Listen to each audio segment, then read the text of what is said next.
মহিলাদের জন্য কিছু বিশেষ মাসালা আছে।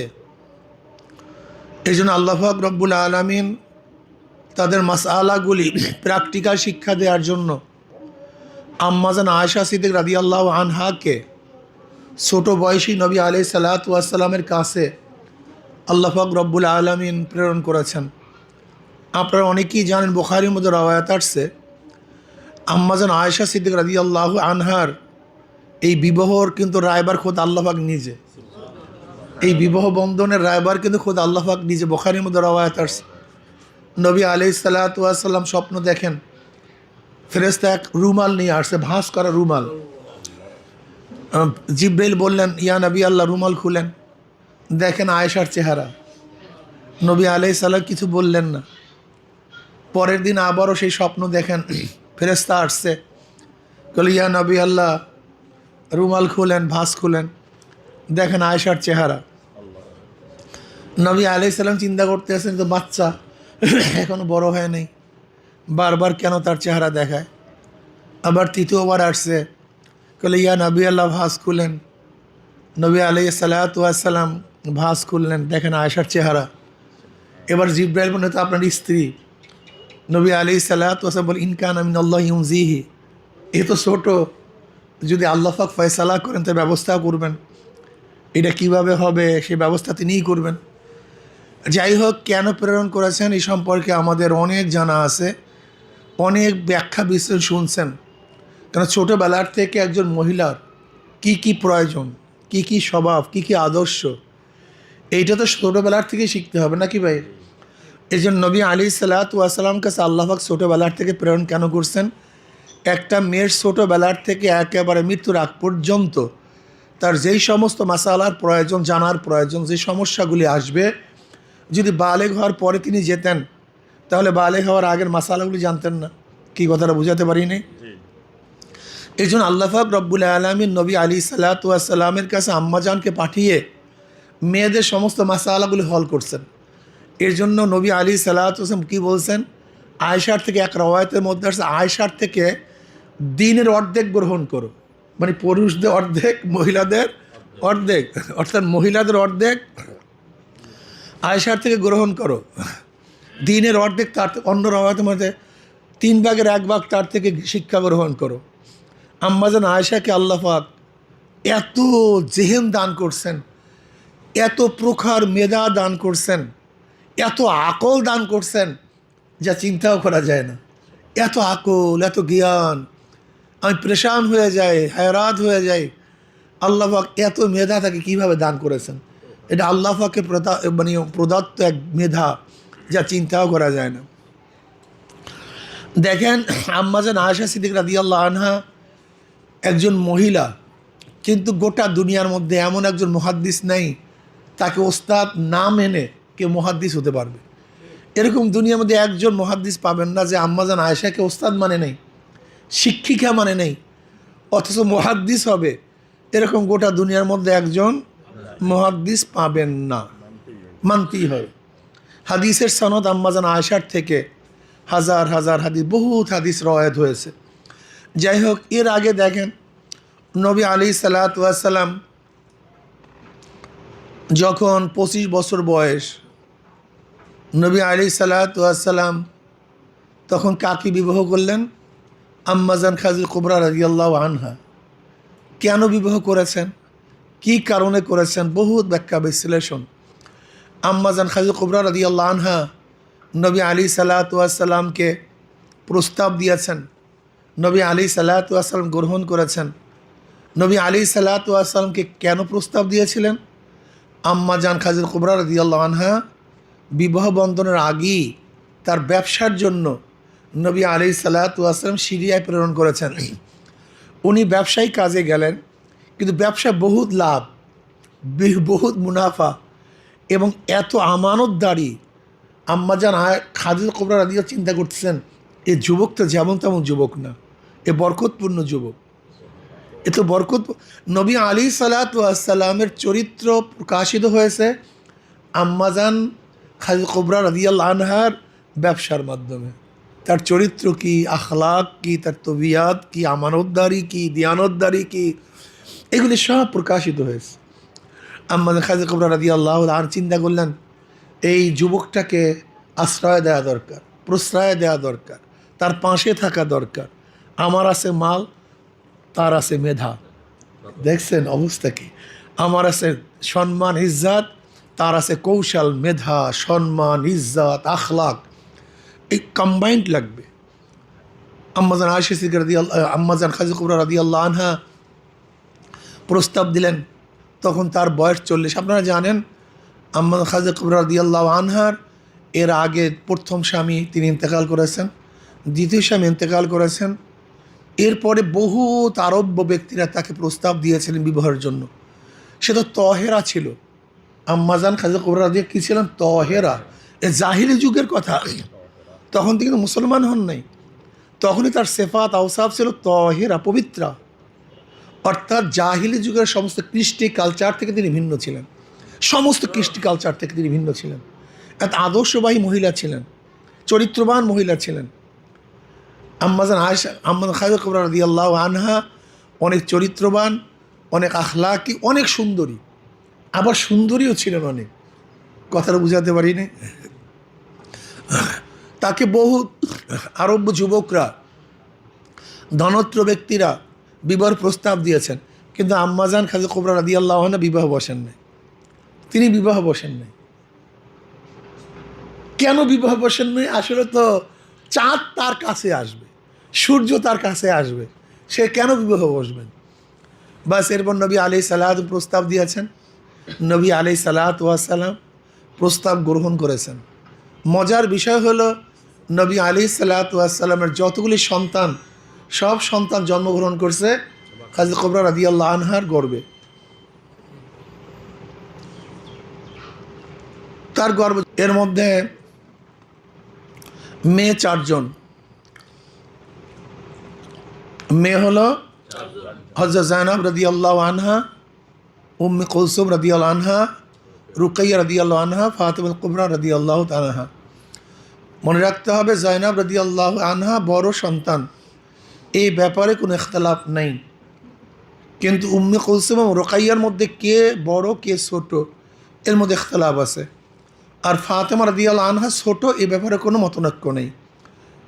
যাই হোক, যায়েনব রাদিয়াল্লাহু আনহা নবী আলাইহিস সালাতু ওয়াস সালামের বয়স যখন 30, তখন তিনি জন্মগ্রহণ করেছেন।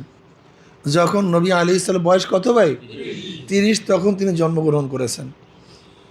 নবুয়তের 10 বছর আগে, নবুয়তের 10 বছর আগে তিনি জন্মগ্রহণ করেছেন। নবী আলাইহিস সালাতু ওয়াস সালাম তাকে বিবাহ দিয়েছেন তার খালাতো ভাইয়ের সাথে। নবী আলাইহিস সালাতু ওয়াস সালামের জামাতা বদরের ময়দানে নবী আলাইহিস সালাতু ওয়াস সালামের বিপক্ষে অবস্থান করেছেন। যায়েনব রাদিয়াল্লাহু আনহা হিজরত করতে পারেন নাই, তিনি হিজরত করতে পারেন নাই। আসলে বদরের ময়দান খুব এক করুণ এবং খুবই মারাত্মক। একদিকে শ্বশুর মুসলমানের পক্ষে আর বড় জামাই কাফেরের পক্ষে, চিন্তা করা যায়। তাও যায়েনব রাদিয়াল্লাহু আনহার স্বামী সে কাফেরের পক্ষে। আল্লাহর কি করিশ্মা!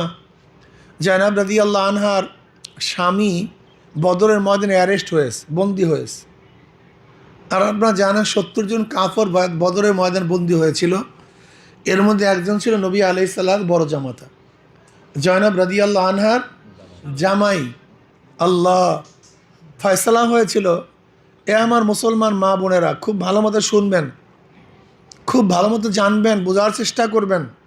মুসলমানরা কি ত্যাগী ছিলেন, কত ত্যাগ তারা করছেন, এগুলি আমাদের জানা উচিত। এর মাধ্যমে আমাদের জজবা বাড়বে ভাই, ইমানে কুওয়াত বাড়বে।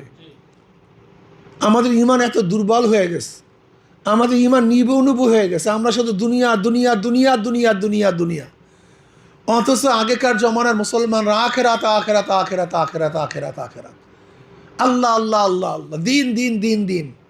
তারা দিন দিন করতে করতে দুনিয়ার থেকে বিদায় হয়ে গেছে। আর আমরা দুনিয়া দুনিয়া করতে করতে করতে করতে মৃত্যুর কাছে চলে আসছি। এগুলো আমাদের মধ্যে পার্থক্য। ফয়সালা হইল দিয়াতের মাধ্যমে সমস্ত বন্দীকে ছেড়ে দেওয়া হবে। সবচেয়ে কঠিন এবং করুণ অবস্থা হলো এই, বিবাহের সময় খাজা কুবরা রাদিয়াল্লাহু আনহার যে হারখানা তার মেয়েকে দিয়েছিল দান হিসাবে, প্রেজেন্টেশন হিসাবে, হাদিয়া হিসাবে, ঠিক দিয়াতের অর্থাৎ তাকে মুক্তিপণের জন্য যে মাল পেশ করা হয়েছিল, সেই খাজা কুবরা রাদিয়াল্লাহু হার সেইটা পেশ করা হয়েছিল। নবী আলাইহিস সালাত এই অবস্থা দেখে তার চোখের মধ্যে পানি চলে আসছে যে আমার জামাই আজকে কাফেরের পক্ষে অ্যারেস্ট হয়েছে, বন্দী হয়েছে, আর আমার স্ত্রী যেই হার দিয়েছিল আজকে মুক্তিপণের জন্য সেই হারকে আমার সামনে দেওয়া হয়েছে। নবী আলাইহিস সালাতু ওয়াস সালামের চোখে আর পানি ধরে রাখতে পারেন নাই। নবী আলাইহিস সালাম কেঁদে ফেলেছেন। নবী আলাইহিস সালাতু ওয়াস সালামের মেয়ের হার আজকে তাকে দিয়ে তার জামাইকে সারানো হবে। নবী আলাইহিস সালাতু ওয়াস সালাম সাহাবাদের সাথে মশওয়ারা করলেন, তোমরা যদি বলো তাহলে আমি আমার জামাইকে ছেড়ে দিতে পারি একটা শর্তে। সেই শর্তটা হলো এই, সে মক্কায় গিয়ে আমার মেয়েকে মদিনায় প্রেরণ করবে, বাধা দিবে না। এই শর্তে আমি তাকে ছেড়ে দিলাম, তোমরা যদি মশওয়ারা দাও। আমি হারটা নিতে চাই না। সাহাবারা সবাই রাজি হলেন, না ইয়া নবী আল্লাহ, এই শর্তে আমরা তাকে ছেড়ে দিতে পারি যে মক্কায় গিয়ে জায়নাবকে মক্কায় থেকে মদিনায় প্রেরণ করবে, এই শর্তে আমরা ছেড়ে দেব। হারটাকে ফেরত দিয়া দিলেন। তিনি গেলেন। মক্কা যাওয়ার পরে জায়নাব রাদিয়াল্লাহু আনহাকে তার ভাইয়ের সাথে অর্থাৎ তার দেবরের সাথে মদিনার দিকে প্রেরণ করলেন। ওইদিকে আবু সুফিয়ান রাদিয়াল্লাহু তাআলা তখন তো মুসলমান হন নাই। আবু সুফিয়ান রাদিয়াল্লাহু তাআলা আনহু মুসলমান হয়েছেন ফতে মক্কার সময়। এর আগে তিনি মুসলমান হন নাই। তিনি বলছেন যে মুহাম্মাদের কন্যা সাল্লাল্লাহু আলাইহি ওয়াসাল্লাম এরকম নিরাপদে মক্কার থেকে মদিনা যাবে, এটা সহ্য করা যায় না। তখন কতগুলি যুবক, এর মধ্যে খাজা কুবরা রাদিয়াল্লাহু আনহার চাচাতো ভাইও ছিল,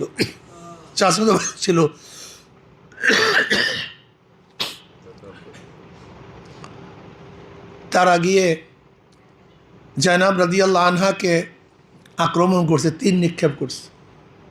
তিনি গর্ভবতী ছিলেন, উট থেকে পড়ে গেলেন। পড়ে যাওয়ার কারণে গর্ভপাত হয়ে গেছে, বাচ্চা প্রসব হয়ে গেছে।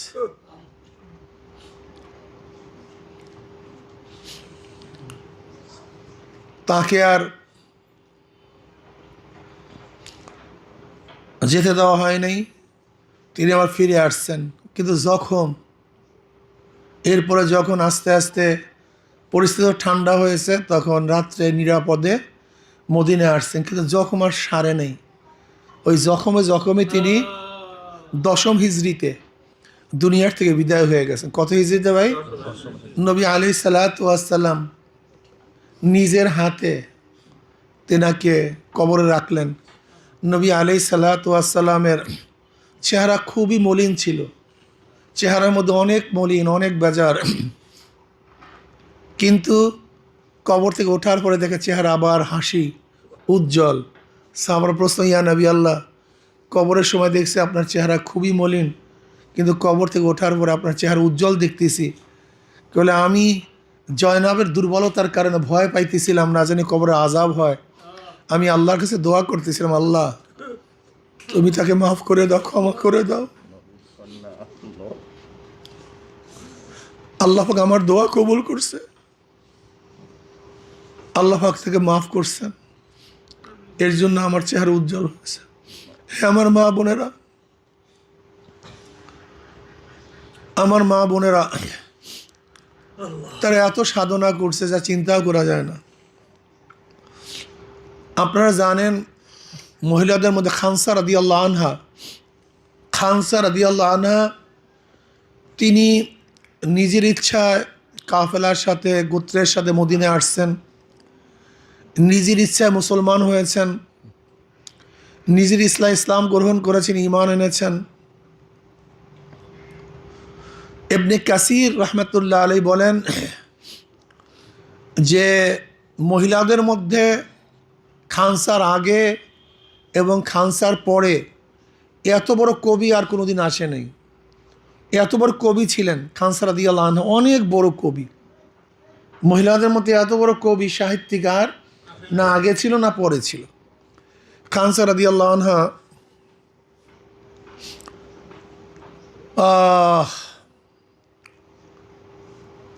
তিনি মুসলমান হয়েছেন ঈমান আনছে। কাদিসিয়ার যুদ্ধে, কাদিসের যুদ্ধে তার 4 পুত্র নিয়ে হাজির হয়েছেন। 4 পুত্র যুদ্ধের জন্য, জেহাদের জন্য 4 পুত্র নিয়ে হাজির হয়েছেন নিজে। এবার পুত্রদেরকে তালিম দেওয়া শুরু করেছেন রাত্রে। আল্লাহ পাক রব্বুল আলামিন কালামে পাকের মধ্যে ফরমান, ইয়া আইয়ুহাল্লাযীনা আমানুসবিরু ওয়াসসাবিরু ওয়ারাবিতু ওয়াত্তাকুল্লাহ লাআল্লাকুম তুফলিহুন। এই আয়াতের উপরে তার ছেলেদেরকে নিজে তালিম দেন, আমার সন্তানেরা, তোমরা তোমাদের নিজেদের ইচ্ছা ইসলাম গ্রহণ করেছো, কারোর চাপে নয়। নিজেদের ইচ্ছে ঈমান এনেছো, কারোর ভয়ে নয়। আমার সন্তানেরা শোনো, আমি পবিত্রা, তোমরা একইভাবে সন্তান।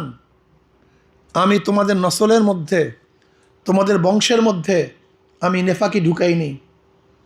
এরকম না যে আমি কারোর সাথে ব্যবহৃত হয়ে তোমাদের কোনো সন্তানকে জন্ম দিয়েছি, না, আমি পবিত্রা, তোমরা একইভাবে সন্তান। আমি তোমার মামাদেরকে বিয়াজ্জিত করি নাই, লাঞ্ছিত করি নাই যে আমি খারাপ কাজে লিপ্ত হব আর তোমার মামারা লাঞ্ছিত হবে, অপমানিত হবে। আমি সেরকম কাজও করিনি। আমি সতী, সাদী। তোমরা যেরকম এক মায়ের সন্তান, এরকম একইভাবে সন্তান। তোমরা নিজেদের ইচ্ছে ইসলাম গ্রহণ করেছো, ঈমান এনেছো। আগামীকাল যুদ্ধ শুরু হয়ে যাবে। যখন যুদ্ধের দাবানল বেজে উঠবে, যখন আগুন প্রজ্বলিত হবে যুদ্ধের, তখন তোমরা যুদ্ধের মাঝখানে ঝাঁপিয়ে পড়বা, আল্লাহর রাহে শহীদ হওয়ার জন্য চেষ্টা করবা, সর্ব অগ্রে যুদ্ধ করবা, কার পিছনে থাকবা না, কার পিছনে হটবা না। মা যুদ্ধের জন্য সন্তানদেরকে তালিম দিতে আসে, ইয়া আইয়ুহাল্লাযীনা আমানুসবিরু ওয়াসাবিরু ওয়ারাবিতু ওয়াত্তাকুল্লাহ লাআল্লাকুম তুফলিহুন।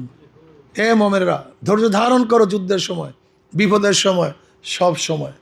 সাবিরু, শৃঙ্খলাবদ্ধভাবে, একসাথে শৃঙ্খলা হয়ে সব কিছু উজাড় করে পদ্ধতির সাথে যুদ্ধের ময়দান লড়াইয়ের জন্য তৈয়ার হয়ে যাও।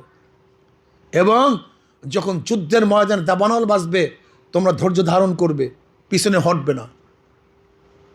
নিশ্চয়ই তোমরা ওয়াত্তাকুল্লাহ, যদি আল্লাহকে ভয় করো, আল্লাকুম তুফলিহুন, কি হবা? তোমরা সফল কাম হবে।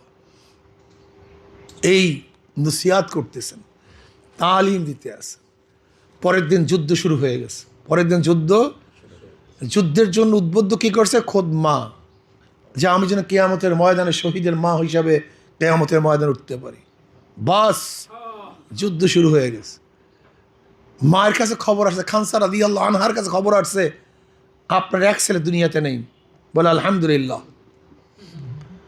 আবার দ্বিতীয় বা খবর আসছে, আপনার আর এক ছেলে দুনিয়াতে নাই। বলে মাশাল্লাহ। আবার খবর আসছে, আপনার তৃতীয় ছেলে দুনিয়াতে নাই। বলে আল্লাহর শুকর। আবারও খবর আসছে, আপনার চতুর্থ ছেলে দুনিয়ার থেকে বিদায় হয়ে গেছে। এবার বলছে, আল্লাহ, আমি আমার সন্তানদেরকে তোমার পথে, তোমার জিহাদের ময়দানে প্রেরণ করতে, তার শহীদ হয়েছে। কিয়ামতের ময়দানে আমাকে শহীদের মা হিসাবে তুমি মর্যাদা দান করিও, কবুল করিও। এই হলো আমাদের মা বোনেরা। আমার মা বোনেরা, তারা যুদ্ধের ময়দান উদ্বুদ্ধ করেছেন তার সন্তানদেরকে। আপনারা জানেন যে আফরা রাদিয়াল্লাহু আনহা, বুখারীর মধ্যে রওয়ায়াত আছে, মুআজের 2 সন্তানের মা, ছোট 2টা বাচ্চা। আফরা রাদিয়াল্লাহু আনহা বদরের ময়দানের আগে, যুদ্ধের আগে নবী আলাইহিসসালাতু ওয়াসসালামের কাছে 2 সন্তানকে নিয়ে আসছে, ইয়া নবী আল্লাহ, আমার সন্তানদেরকে যুদ্ধের ময়দানে নিয়ে যান। নবী আলাইহিসসালাতু ওয়াসসালাম বললেন, এরা তো ছোট, যুদ্ধ করতে পারবে না, এতে তো যুদ্ধের বয়স হয় নাই। এবার আফরা বলছে, আমি জানি আমার সন্তানদের যুদ্ধের বয়স হয় নাই, তলোয়ার চালাবার সময় হয় নাই, কিন্তু আমি আমার সন্তানদেরকে কেন নিয়ে আসছি? যদি আপনার উপর আক্রমণ আসে, তলোয়ারের আঘাত আসে, আপনার উপরে যেন আঘাত না আসে, ঢাল হিসেবে আমাদের সন্তানকে ব্যবহার করবেন। আঘাত ওদের উপরে লাগবে, আপনার শরীরে যেন আঘাত না লাগে। আমার মা বোনেরা, যদি আফরা তার সন্তানদেরকে আল্লাহর রাহে শহীদ হওয়ার জন্য নিয়ে আসতে পারে, সেই দিন তো এখনও আছে, সে আল্লাহ তো এখনও আছে, সেই জান্নাত জাহান্নাম তো আছে, সে কিয়ামত তো আছে, কিন্তু আমরা কি করলাম? আমরা কি ত্যাগ করলাম? যেরকম মহিলারা যুদ্ধের জন্য নিজের অস্তিত্বকে বিলীন করে দিয়েছে, আগামী তো 12 তারিখ ফেব্রুয়ারির আর একটা যুদ্ধ আসতে আছে। এই আগামী ফেব্রুয়ারির 12 তারিখ আর একটা যুদ্ধ আসতেছে, হক এবং বাতিলের লড়াই। হক এবং বাতিলের লড়াই। আগামী যুদ্ধ হবে ইসলামের পক্ষে, ইসলামের বিপক্ষে, দেশের পক্ষে এবং ভারতের দালালের পক্ষের যুদ্ধ। কেউ ইসলাম নিয়ে আসবে আর কেউ গণতন্ত্র নিয়ে আসবে। কেউ নবী আলী সালাতু ওয়াস সালাম নেতা মানার কথা বলবে, কেউ আব্রাহাম লিঙ্কন, মাউসুতুন, কেউ বলবে কার্ল মার্কস, কেউ বলবে শেখ সাহেব, কেউ বলবে জিয়াউর রহমান সাহেব, কেউ বলবে শাহ সাহেব, কেউ বলবে খালিদা জিয়া, আর কেউ বলবে জনাবে মোহাম্মদ রসুল্লাহ সাল্লাল্লাহু আলাইহি আমাদের নেতা। এই লড়াই শুরু হয়ে যাবে, অলরেডি হয়ে গেছে, চূড়ান্ত সেদিনকে। এই লড়াইতে যেরকম সাহাবিয়ারা, মুসলিম মেয়েরা যেইভাবে সর্বোচ্চ ত্যাগ করেছেন, এই যুদ্ধের মধ্যে আমাদের বর্তমান মুসলিম মেয়েদেরকেও সর্বোচ্চ ত্যাগ করতে হবে ইনশাআল্লাহ। সর্বোচ্চ ত্যাগ করতে হবে। তারা যদি এত ত্যাগ করতে পারেন, আপনি আমি কেন ত্যাগ করতে পারবো না? ওহুদের খবর সবাই জানেন। ওহুদের ময়দানে যখনই খবর এসছে নবী আলী সালাতু ওয়াস সালাম দুনিয়াতে নাই, এক মহিলা পাগলের মতো দৌড়াইতেছে পথের মধ্যে। মুসলমানদের সাথে পরিচয়, দেখা হয়েছে, ভাই আমার নবীর অবস্থাটা কি? কাল তুমি নবীর খবর নাও, তোমার বাবা তো দুনিয়াতে মারা গেছে, সেও তো শহীদ হয়ে গেছে, কাল দরকার নেই আমার বাবার খবর, বলো আমার নবী কি কেমন আছে।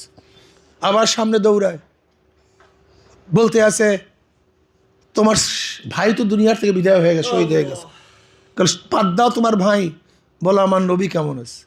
আবার সামনে দৌড়ায়, বলে তোমার সন্তান দুনিয়ায় নাই, তারাও শহীদ হয়ে গেছে, বলে শুনতে চাই না, বলো আমার নবী কেমন আছে।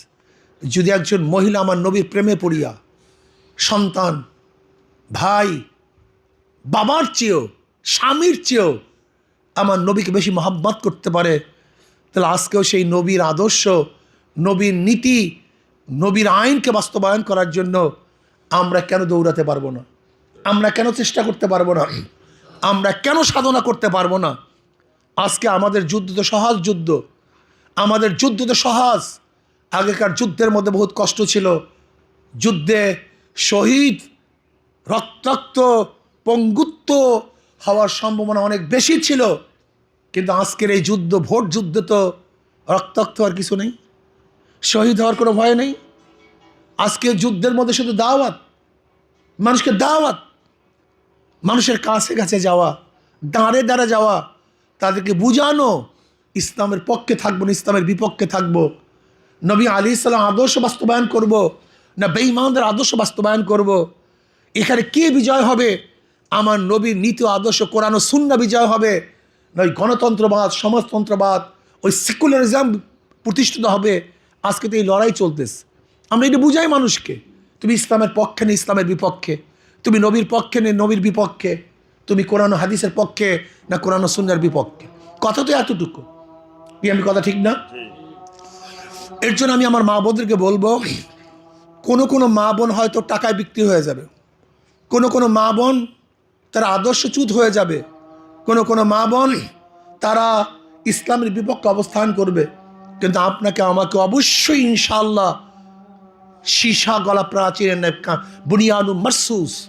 বুনিয়ানু মারসুস, যত বিপদ আসুক, যত বন্যা আসুক, যত ঝড় আসুক না কেন, যত টাকার প্রলোভন দেখুক না কেন, যত ভয় ভীতি দেখুক না কেন, ইসলামের বিপক্ষে আমরা যাব না ইনশাআল্লাহ, ইসলামের পক্ষে থাকবো। আজকের থেকে আমরা নিয়াত করব, আজকের থেকে আমার প্রত্যেকটা মা বোনকে নিয়াত করতে হবে, হাত পাখা প্রতীকের পক্ষে আমার ওয়ার্ড থেকে, আমার এলাকার থেকে, আমার এরিয়ার থেকে সর্বোচ্চ ভোট আমরা দেব। যেখানে এখানে 92% মুসলমান, আমার টার্গেট থাকবে একটা মুসলমানের ভোটও যেন এদিক ওদিকে না যায়। হিন্দুর কাছে দাওয়াত নিয়ে যান, শান্তি পাবেন, মুক্তি পাবেন, নিরাপত্তা পাবেন। যদি আজকে যদি ইসলাম ক্ষমতায় যায়, হাত পাকা বিজয় হয়, তাহলে আপনার নিরাপত্তা পাবেন, জানের নিরাপত্তা, মালে নিরাপত্তা, সব কিছু নিরাপত্তা পাবেন, 100% নিরাপত্তা পাবেন ইনশাআল্লাহ। কাজে ইসলামের বাইরে শান্তি নেই, মুক্তি নেই। আমি বিশ্বাস করি আজকে এখানে যে মা বোনেরা আসছেন, আজকে এখানে যারা মা বোনেরা এসছেন, আমি বিশ্বাস করি যদি আপনারা দৃঢ় প্রত্যয় গ্রহণ করতে পারেন, শপথ গ্রহণ করতে পারেন, শপথ গ্রহণ করতে পারেন। আজকে কয় তারিখ? আজকে 23 তারিখ। আজকে 23 তারিখ, ফেব্রুয়ারির 12 তারিখ নির্বাচন। ফেব্রুয়ারির 12 তারিখ নির্বাচন, মাত্র কয়েকটা দিন, মাত্র কয়েকটা দিন। আজকে আমি মা বোনকে অনুরোধ করব, যদি পারেন 6 ঘন্টা 4 ঘন্টা বা 2 ঘন্টা সময়, 6 ঘন্টা 4 ঘন্টা 2টা ঘন্টা সময় আপনার এরিয়ার মধ্যে, আপনার এলাকার মধ্যে 2 জন 1 জন 3 জন আস্তে আস্তে যান, 1টা ঘন্টা সময় দেন, 2টা ঘন্টা সময় দেন, ঘরে ঘরে যান, কাছে কাছে যান, হাত পাকার দাওয়াত পুষান, ইসলামের দাওয়াত পুষান, ওলামাই কেরামের মর্যাদা সম্পর্কে তাদেরকে বলেন। ইনশাআল্লাহ আমি বিশ্বাস করি যদি আপনারা একটু কষ্ট করেন, আজকে এখানে শত শত আমার মা বোনেরা এসছেন, ইনশাআল্লাহ যদি আপনারা একটু সময় দিতে পারেন, 1টা ঘন্টা 2টা ঘন্টা সময় দিতে পারেন, ইনশাআল্লাহ আমি বিশ্বাস করি এই এরিয়ার থেকে, এই বরিশাল থেকে সর্বোচ্চ ভোট পেয়ে হাত পাকা বিজয় অর্জন করবে ইনশাআল্লাহ। আমি মা বোনদেরকে ওয়াদা নিতে চাই, আপনারা আপনাদের স্থান থেকে, আপনার স্থান থেকে একটু হাত তুলবেন ইনশাআল্লাহ। আজকের থেকে ইনশাআল্লাহ আমরা হাত পাকার পক্ষে, ইসলামের পক্ষে 2 ঘন্টা 4 ঘন্টা বা 1টা ঘন্টা বা 6টা ঘন্টা সময় দেওয়ার জন্য রাজি। কে কে আছি সবাই একটু হাত তুলি, মহিলারা একটু হাত তুলেন, সবাই একটু হাত তুলি মহিলারা। আজকে থেকে ওয়াদা করি আমি 1 ঘন্টা 2 ঘন্টা 4 ঘন্টা বা 6 ঘন্টা যতটুকু সময় পাই আমি হাত পাকার পক্ষে ইনশাআল্লাহ আমি চেষ্টা করব। রাজি আছি ইনশাআল্লাহ? যারা পুরুষ এখানে আছেন হাত তোলেন আলহামদুলিল্লাহ, যারা মহিলা আছেন তারাও হাত তোলেন আলহামদুলিল্লাহ। আল্লাহ আমাদের সবাইকে কবুল করে নেন। আমি শুধু হাতটা কেন তুলালাম, আল্লাহ যেন আমাদেরকে দেখেন। আল্লাহ তুমি আমাদেরকে তৌফিক দান করো। আল্লাহ আমরা ওয়াদা করছি, আল্লাহ আমরা ইচ্ছা পোষণ করছি, আমরা ইচ্ছা করছি, ইরাদা করছি ইসলামের পক্ষে, হাত পাকার পক্ষে, ওলামায়ে কেরামের পক্ষে খাটনি করব, চেষ্টা করবো, একটু সময় দেব। হয়তো ভাই সময়টুকু কিয়ামতের ময়দানে সদকা জারি হিসেবে কাজে লাগবে, হয়তো ভাই সময়টুকু আমার নাজাতের উসিলা হতে পারে, হয়তো ভাই সময়টুকুই আমাকে জাহান্নাম থেকে নাজাত দিতে পারে, হতে পারে।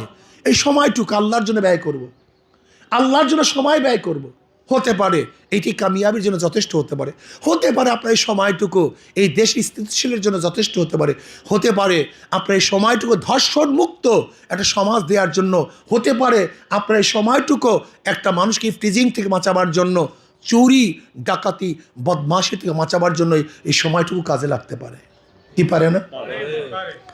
ইনশাআল্লাহ যেইভাবে আপনাদেরকে হুকুম দেওয়া হবে, প্রত্যেকের নিজের ইচ্ছায়, প্রত্যেকের নিজের গরজে ইনশাআল্লাহ আপনার সদস্য ফরমগুলি ইনশাআল্লাহ পূরণ করে ফেলবেন। সব জায়গায় সদস্য ফরম নিয়ে যাবেন, সদস্য ফরম না থাকলে হাত পাকা দাওয়াত দিবেন। আমি বিশ্বাস করি ইনশাআল্লাহ আমাদের এখানে মা বোনেরা যারা এসছেন, যদি আমরা সবাই সম্মিলিতভাবে দাওয়াত দেওয়া শুরু করি তাহলে ব্যাপক ভোটে, সর্বোচ্চ ভোটে এখানে হাত পাকা বিজয় হবে। আল্লাহ আমাকে এবং আমাদের সবাইকে ইসলামের পক্ষে, দ্বীনের পক্ষে সর্বোচ্চ ত্যাগ করার তৌফিক দান করেন।